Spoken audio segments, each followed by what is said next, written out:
네, 안녕하세요. 9월 15일 월요일 짱목과 말씀 수다의 시간입니다. 오늘 주시는 말씀은 신명기 27장 1절부터 26절의 말씀인데요. 하나님 말씀을 보시겠습니다. 신명기 27장. 모세와 이스라엘 장로들이 백성에게 명령하여 이르되 내가 오늘 너희에게 명령하는 이 명령을 너희는 다 지킬지니라. 너희가 요단을 건너 내 하나님 여호와께서 내게 주시는 땅에 들어가는 날에 큰 돌들을 세우고 석회를 바르라. 요단을 건넌 후에 이 율법의 모든 말씀을 그 위에 기록하라. 그리하면 내 하나님 여호와께서 내게 주시는 땅 곧 젖과 꿀이 흐른 땅에 내가 들어가기를 내 조상들의 하나님 여호와께서 내게 말씀하신 대로 하리라. 너희가 요단을 건너거든 내가 오늘 너희에게 명령하는 이 돌들을 에발산에 세우고 그 위에 석회를 바를 것이며 또 거기서 내 하나님 여호와를 위하여 제단 곧 돌단을 쌓되 그것에 쇠 연장을 대지 말지니라. 너는 다듬지 않은 돌로 내 하나님 여호와의 제단을 쌓고 그 위에 내 하나님 여호와께 번제를 드릴 것이며 또 화목제를 드리고 거기에서 먹으며 내 하나님 여호와 앞에서 즐거워하라. 너는 이 율법의 모든 말씀을 그 돌들 위에 분명하고 정확하게 기록할지니라. 모세와 레위 제사장들이 온 이스라엘에게 말하여 이르되 이스라엘아 잠잠하여 들으라. 오늘 내가 내 하나님 여호와의 백성이 되었으니 그런즉 내 하나님 여호와의 말씀을 청종하여 내가 오늘 내게 명령하는 그 명령과 규례를 행할지니라. 모세가 그날 백성에게 명령하여 이르되 너희가 요단을 건넌 후에 시므온과 레위와 유다와 이사갈과 요셉과 베냐민은 백성을 축복하기 위하여 그리심산에 서고 르우벤과 gad과 아셀과 스불론과 단과 납달리는 저주하기 위하여 발산에 서고 레위 사람은 큰 소리로 이스라엘 모든 사람에게 말하여 이르기를 장색의 손으로 조각하였거나 부어 만든 우상은 여호와께 가증하니 그것을 만들어 은밀히 세우는 자는 저주를 받을 것이라 할 것이요 모든 백성은 응답하여 말하되 아멘 할지니라. 그의 부모를 경홀히 여기는 자는 저주를 받을 것이라 할 것이요 모든 백성은 아멘 할지니라. 그의 이웃의 경계표를 옮기는 자는 저주를 받을 것이라 할 것이요 모든 백성은 아멘 할지니라.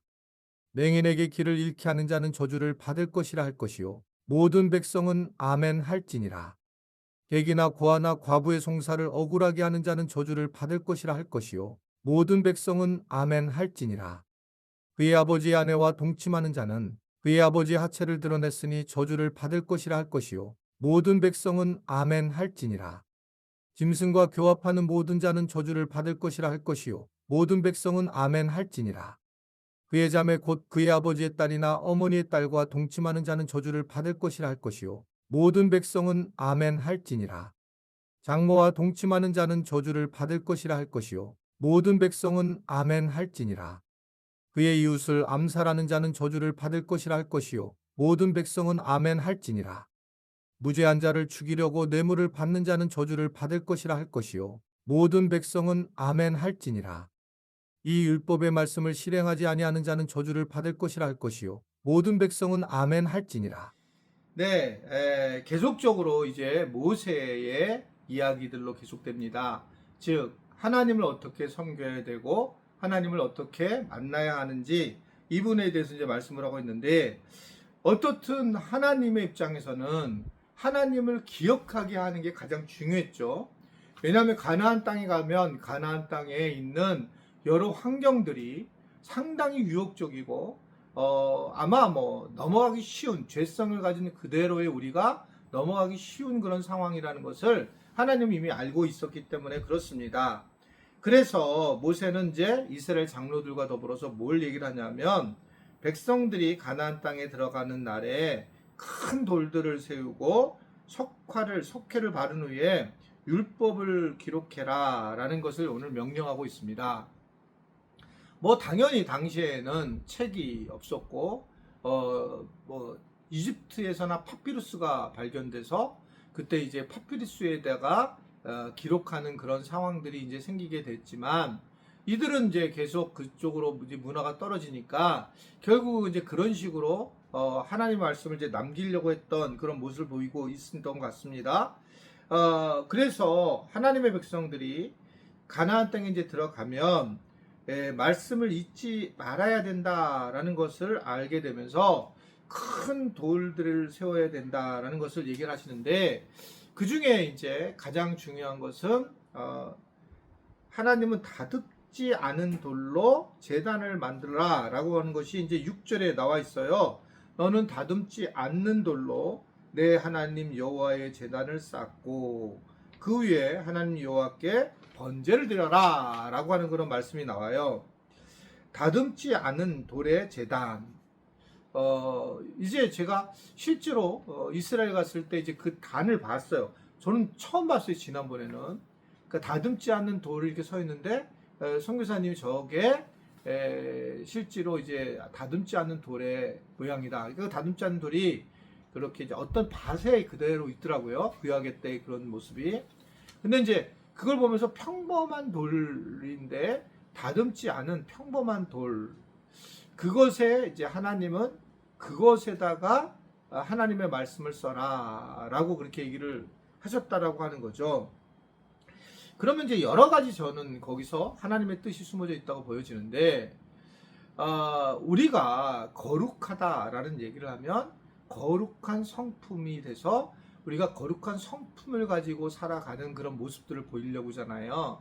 그래서 제가 이제 수요기도회 때 말씀을 드린 것처럼 거룩하다는 거를 막 거룩한 목소리, 홀리보이스를 하려고 하고 거룩하게 이렇게 행동을 취하려고 하는, 모습을 취하려고 하는 거죠. 거룩한 삶을 살아가야 되는 건데 그렇지 못하다는 겁니다. 저는 그래서 제일 중요한 것은 우리가 종교를 가졌지만 종교인으로서의 어떤 종교 색채를 벗어야 한다.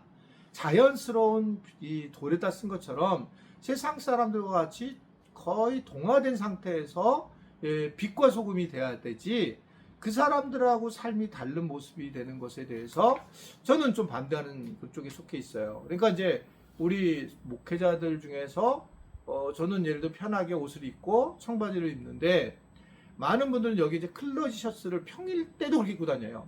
나는 뭐 이게 잘못된 게 아니라 예배를 인도할 때 자기를 돌보기 위해서는 그래 좋은데, 평일 때 이제 클러지 셔츠를 입고 다니면 마치 스님들이 스님복을 입고 다니고 신부님들이 그렇게 입고 다니는 것처럼 종교적인 냄새를 풍기잖아요. 종교적인 냄새를 풍기는 저는 건 기독교 정신하고는 좀 다르다 이렇게 생각하고 있어요. 그러니까 이게 다듬지 않는 돌, 자연 그대로의 모습으로 세워져 나간 거죠. 예수님도 이 땅에 오셔서 제일 많이 공격을 당한 것은 먹는 거와 마시는 문제예요. 그러니까 누가복음 같은 데를 보게 되면 저 사람이 예수님에게 얘기를 하는 거죠. 과부와 그리고 창기들과 함께 먹고 마시는 도다. 그러니까 좀 종교인답게 살지 않는다는 거죠. 그런 모습이 예수님이 공격을 당하고 최종적으로 십자가에 못 박히는 과정 중에 하나였어요.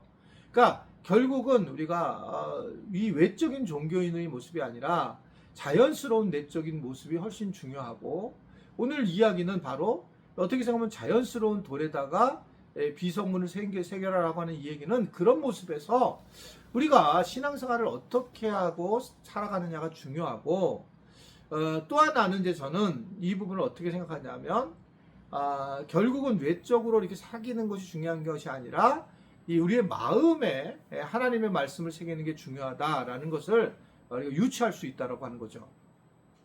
그래서 실제로 바울은 마음의 할례를 하는 거지, 할례가 육신의 할례에 대한 부분을 자꾸 얘기를 하니까 어떻게 예수 믿는 사람들이 그러면 하나님 할례를 해라고 했는데 유대인들은 할례를 갖다가 받았는데 이방인들도 그러면은 복음을 만나고 난 다음에 할례를 해야 되나, 이 문제를 얘기한 거죠.